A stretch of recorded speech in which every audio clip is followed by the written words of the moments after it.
Okay, so today we are going to see that is simple vapor compression cycle. Once again, I repeat, we are going to see that simple vapor compression cycle. So to have this simple vapor compression cycle, we will have the reverse Carnot cycle as a base cycle. Reverse Carnot cycle as a base cycle. And we have seen that there are two reversible adiabatic processes and two reversible isothermal processes in reverse Carnot cycle. Okay, but those processes directly we can't use in simple vapor compression cycle because all processes are not, or we can say that we can't have the practically applicable those processes. There are certain practical difficulties to apply it.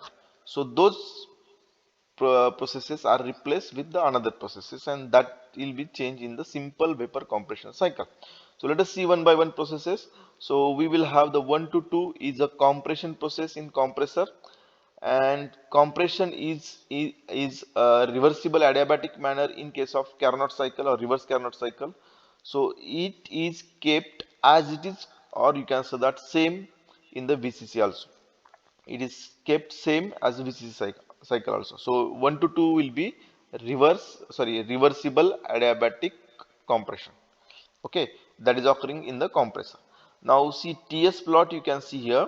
So TS plot, the point 1 is shown on a saturated liquid line, and this is a saturated vapor line. So this is for the refrigerant. It is a refrigerant we are having, and this line is indicating saturated liquid line. This line is indicating saturated vapor line. This line is indicating saturated vapor line, while this line is indicating saturated liquid line.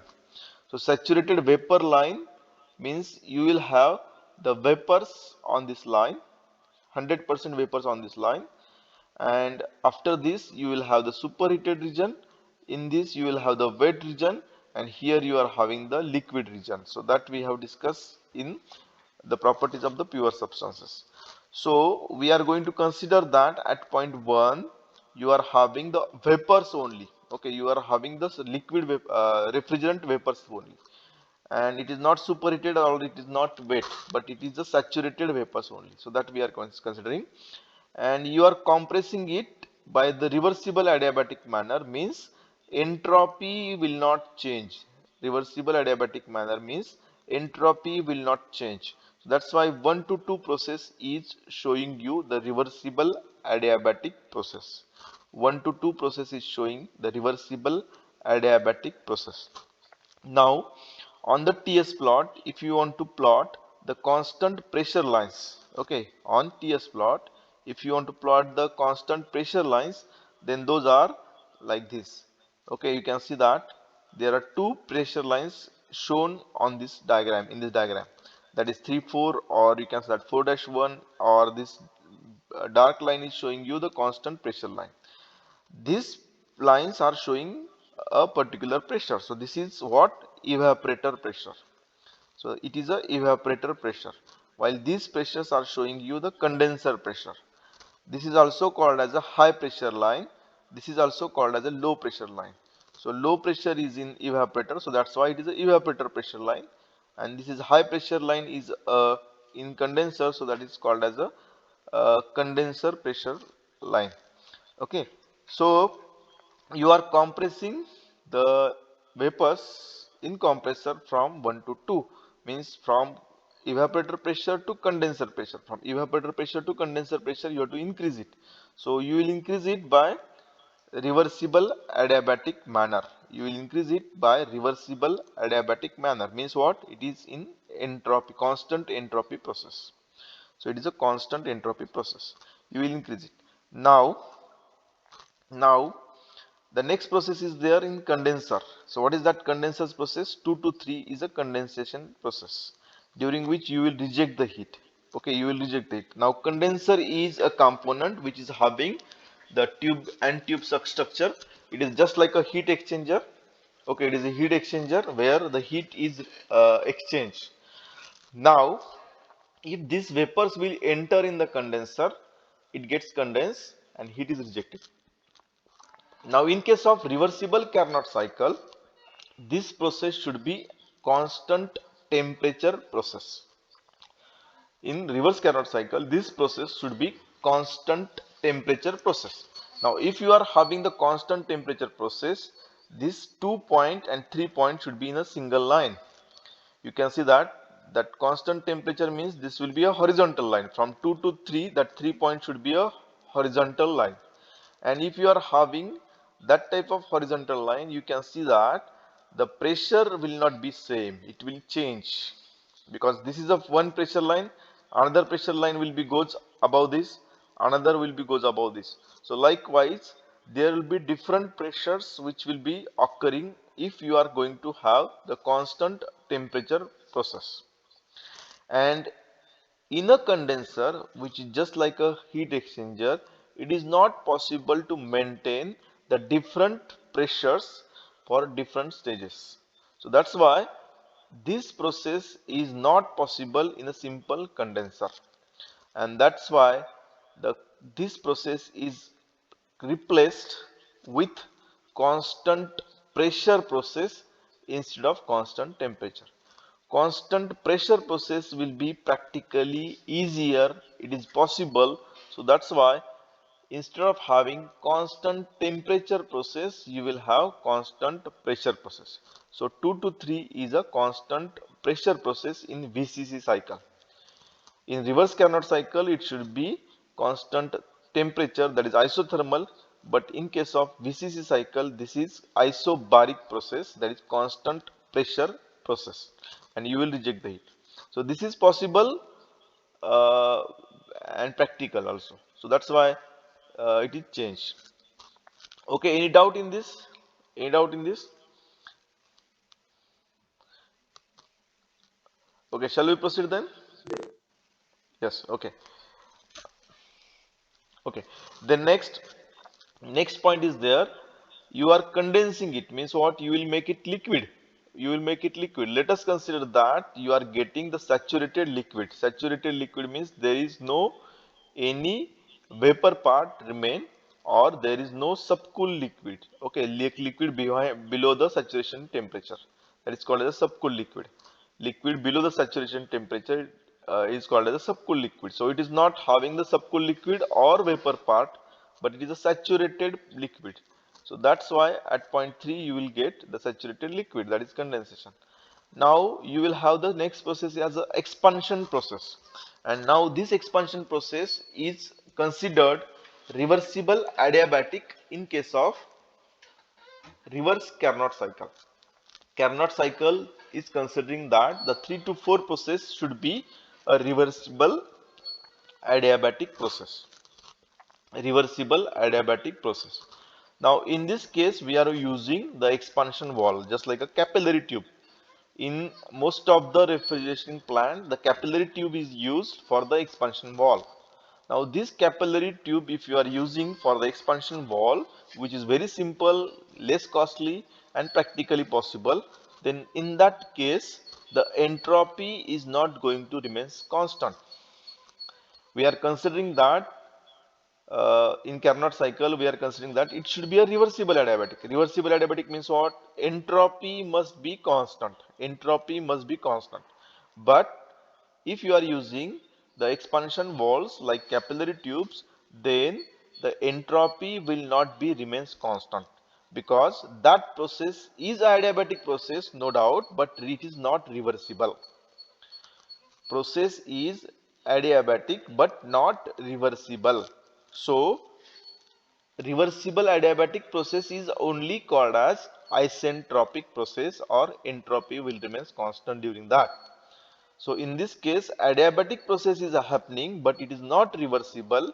That's why this process is not isentropic, or entropy will not remain constant during that process, but it is increasing entropy, and it can be derived that it can be derived from the relations that the enthalpy is not going to change during that process. So this 3 to 4 process is also called as isenthalpic process.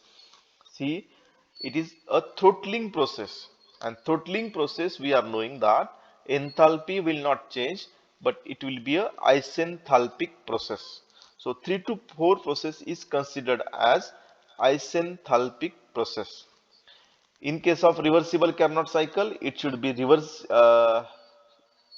sorry, it should be a reversible adiabatic process, but or isentropic process. But in actual VCC, it is changed with the isenthalpic process. So that is second change in the cycle. This is a second change. That is isenthalpic process will occur here. Enthalpy remains constant. Enthalpy remains constant means H3 is equal to H4. Okay, enthalpy at point 3 is equal to enthalpy at point 4. So that is isenthalpic process. That is second change. Then next process is there, that is evaporation process. Now during the evaporation, see, during the expansion what you are doing, you are reducing the pressure from condenser pressure to evaporator pressure. ही line जी दाखवली ती इव्हॅपोरेटर प्रेशरची line आहे, ही जी line दाखवली ती condenser प्रेशरची line आहे. आणि expansion होतं म्हणजे काय होतं की एक त्याचं प्रेशर रिड्यूस होतं from condenser pressure to evaporator pressure, and you will get the low pressure mixture of vapor and liquid at point 4. So you will get low pressure with mixture of vapor and liquid. Now it passed to the evaporator. It passed to the evaporator where the liquid will be converted into the vapors by absorbing the heat from the space. So it is again a heat absorption process, and it will absorb the heat from the space. Now if you consider that it is a reversible it is a reversible Carnot cycle or reverse Carnot cycle, we can say, then it should be a constant temperature process. Again, it should be a constant temperature process, isothermal process. 4-1 should be a isothermal process. But same problem may occur for maintaining the constant temperature in evaporator is become difficult, but you can have the constant pressure easily. So that's why 4-1 process is again made as a constant pressure process, or it is considered as it is a constant pressure process. Constant temperature process is not easier to achieve in the evaporator and condenser. Why? Because if you maintain the constant temperature process and it goes to the superheated region, then pressure lines changing, it is going up. So at point 1 will be, there will be different pressure, and if it goes here, then there will be different pressure. So this process is having the different pressures, which is not uh, we can say that cannot be maintained evaporator. So that's why it is considered as a constant pressure process. So 4-1 will be again a constant pressure process. Likewise, the VCC cycle will be there. So what are the processes? 1 to 2 is isentropic or reversible adiabatic as that of the Carnot cycle. 2 to 3 is isobaric or constant pressure process. 3 to 4 is the isenthalpic, enthalpy will remain constant during that, and 4 to 1 is constant pressure process again. So these four processes are occurring in simple vapor compression cycle. Do you have any difficulty or doubt in this case? Yes? Shall we proceed then?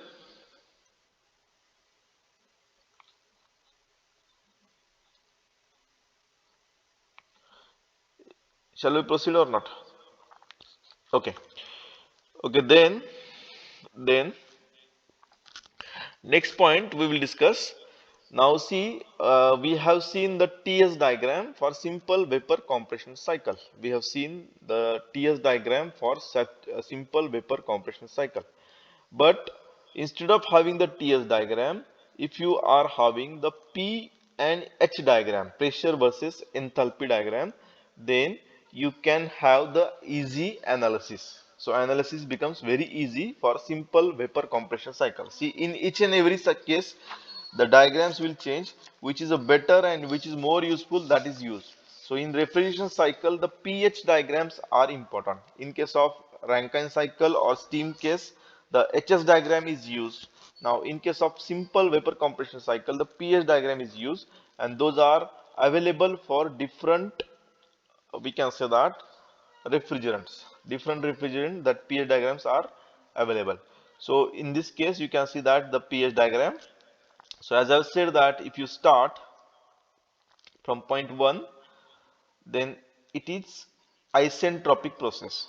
Isentropic. इथं काय आहे की हे pH diagram आहे. It is a pH diagram. So if you draw the constant entropy line, this will be like this. So 1 to 2 will be like this. 1 to 2 will be like this. It is a constant entropy line that is occurring in the compression or compressor. W will be added here. Now from 2 to 3 there is a condensation where you will reject the heat. That should be a constant pressure process. That should be a constant pressure process. So that is a horizontal line. Okay, that is a horizontal line. Okay, that is a horizontal line you can have. Then 3 to 4 is a isenthalpic process. Enthalpy remains constant. Entropy will change, but enthalpy remains constant. So that's why it is a vertical line. Enthalpy at point 3 is equal to enthalpy at point 4. So that's why it is a vertical line. See, this is very important because you have to solve the problems based on this. You have to solve the problems based on this. So for that purpose, the pH chart may be given directly in the examination, final examinations, and you have to solve the problems. We will solve it, but right now you should understand how the cycle will be on the pH diagram. So 3 to 4 is a constant enthalpy process, and last is 4 to 1 again. 4 to 1 again, it is a, what is it? It is constant pressure heat addition or heat absorption process is there. 4 to 1 is constant pressure heat absorption process will be there. Instead of having constant temperature, it is constant pressure in this case. Okay. Now if you superheat it, then that point will be 1 dash like this. Okay. So that's why if you are evaporating it and you are heating it above its saturation temperature, then it is called as a superheating, and you are superheating it, then that 1 dash point will be somewhere here. Okay, so this line is indicating you the condenser pressure, this line is indicating you the evaporator pressure. So if you are having the condenser pressure, evaporator pressure, then from pH diagrams you can find out the enthalpy at point 3, you can find out enthalpy at point 4, you can find out enthalpy at point 1 as well as enthalpy at point 3. Okay, if the conditions are given from the pH chart, if you are knowing the condenser pressure, if you know the evaporator pressure, then you can find out enthalpy at point 1, you can find out the point 2, that is enthalpy at point 2, you can find out enthalpy at point 3, and same enthalpy will be there for point 4 also. So that is point 4. So you can find out the all enthalpies easily, and if you know the enthalpies for all points, then you can easily measure the performance of simple vapor compression cycle. So how it is, let us see. So see, we are knowing that simple COP of refrigeration is refrigeration effect divided by compression work. Okay, and that can be written as Q2 upon Q1 minus Q2. In this case, Q2 is what? That is evaporation. Heat required for the evaporation is Q2. And what is Q1? Q1 is the heat rejected in the condenser. That is Q1. So Q2 upon Q1 minus Q2 you can have. And you can find out the Q1. What is Q1? Q1 is H2 minus H1. Enthalpy at point 2 minus enthalpy at point 3, because it is a constant pressure process, and you are knowing that at constant pressure process the enthalpy change is nothing but the heat transfer. So H2 minus H3 we can find out Q1, and Q2 we can find out it is as H1 minus H4. Again it is a constant pressure process, so that's why the finding the Q2 is becomes easier that if you are knowing the enthalpies. So that's why the pH diagram is more important in case of VCC cycle. If you know Q1, if you know Q2, then you can find out the COP of the refrigerator. Okay, so this is about the cycle analysis of simple vapor compression cycle.